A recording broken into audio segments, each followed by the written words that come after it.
In today's video, we're going to be talking about why a lot of us have not received the manifestations that we're looking to manifest. I'm going to be reading from The Power of Awareness by Neville Goddard. It is in this 10-book compilation, and we're going to be reading from chapter 10, which is called Creation.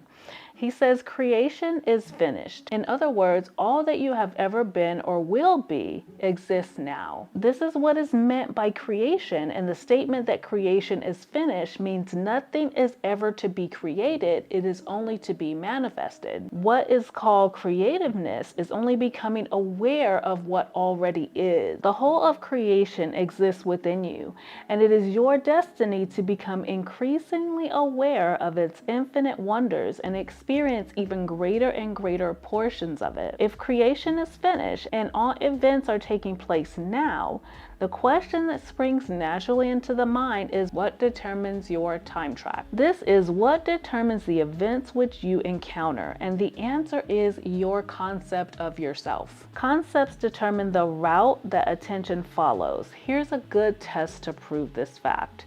Assume the feeling of your wish fulfilled and observe the route that your attention follows.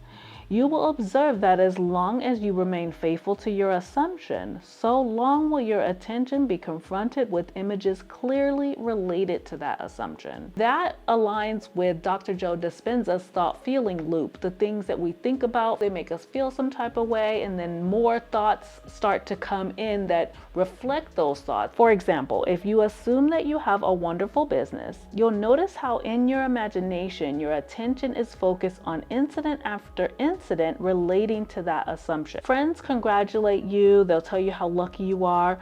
Others may be envious or critical.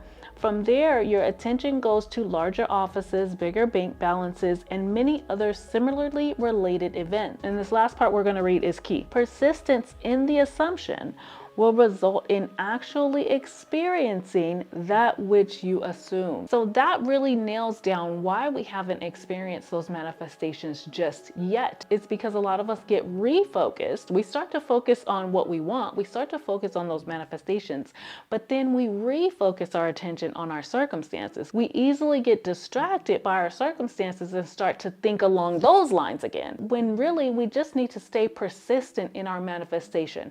We need to know it into existence with our own awareness. So you really have to choose to be persistent no matter what your situation, no matter what things look like, no matter what people are saying, no matter what, you have to remain persistent in your manifestations. And so I'm grateful that you guys have watched this video all the way to the end. I love you all for no reason at all. I'll see you soon.